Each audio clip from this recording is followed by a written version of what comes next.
about the Impressionism art movement that makes it one of the most influential and popular movements?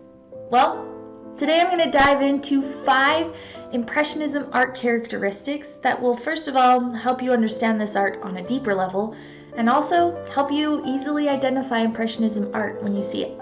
If you haven't subscribed yet, hit the subscribe button and the bell icon off to the side so you can get notified of when I post new art history videos. The first Impressionism characteristic that most people tend to focus on are the quick, loose brushstrokes.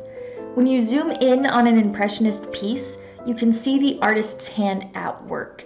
The brushstrokes are not blended together. In fact, they're individual, they're small, they're loose, they're quick.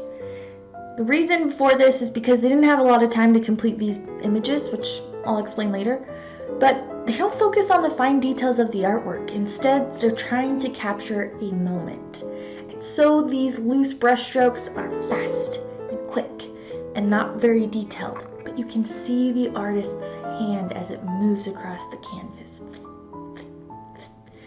It's amazing. You can sometimes even see individual strands of the paintbrush that they are using because of how quick and loose they are. The second characteristic of Impressionism art is how bright these colors tended to be. Now, to really understand why this was so groundbreaking, let's jump back in art history. The movement that happens right before Impressionism is called realism, and they're only going to paint real colors, and they're very drab. We've got browns and grays and blacks, and it's very just dark earthbound colors. Think back to Baroque too. All of those colors are earth tones. In fact, a lot of these Baroque artists used to paint a ground color on their canvas. So they would prime their canvas with a dark background. They'd paint it all black or dark brown, and then they would paint the image on the front. Impressionist artists didn't do that. Their ground colors were light, or they were painting on unprimed canvases. So these Impressionist artists painted on lighter backgrounds, and they used hues from the light spectrum: red, orange, yellow, green, blue, indigo, and violet. The other thing these Impressionist artists did was they didn't blend their colors. They often would put these bright, stark colors next to each other as complementary to give us this more vibrant, alive feeling.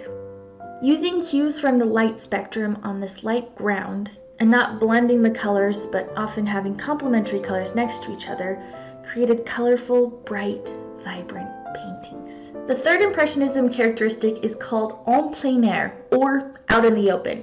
This basically just means painting outside. Art is done so much inside a studio, a controlled environment with models and studies and years of practice with apprentices. But Impressionists decided to take their canvases outside, which is unheard of, but they wanted to capture a moment, or the impression of the moment. This is what it feels like, and in order to do that, they needed to be on scene. So they painted en plein air, outside, which means you get a lot of landscape scenes in the Impressionist paintings, which is why it's such a popular movement, because we can connect to those natural things that we see. The fourth characteristic of Impressionism art is non-local color. Let me explain. The term local color means the color an object would naturally appear when it's in neutral white light. Another way to think of this is colors that we naturally attribute to things. Grass is green, snow is white, the sky is blue. That's what local color means. But Impressionist artists didn't necessarily like local color. They wanted to capture things in the moment. They wanted to depict objects in the light that they saw at certain times of day or in certain environments. So these objects didn't necessarily have the colors you would naturally attribute to them, but what they looked like as the Impressionists were painting en plein air. Water could be purple, grass could be blue, a mountain range orange. Finally, Impressionism paintings become more clear the further away from the canvas you are. The closer you view Impressionism art, the less clear it becomes and the more chaotic it gets. You see the artist's hand in every individual brushstroke and globs of paint, but the painting lacks detail. But as you move further away from the painting, the scene, the emotion, and the details become more clear. This often connects with how people experience the world as we age. We realize how chaotic and messy life in the world is, yet somehow the entire messy picture makes more sense. I love the way Impressionist art makes me feel. This idea of capturing a moment in time exactly as it is for one brief second before it disappears and having it last forever is such a beautiful image to me. And I love the experience of seeing these images in real life, the ability to get close, to see the individual artist, to know a hand created this, and then to step back as everything comes together. It's a wonderful experience. Understanding these Impressionist art characteristics will help you understand this type of art a little bit better. You should also be able to easily identify an Impressionist piece the next time you see one. Look for these 5 characteristics and see if it works.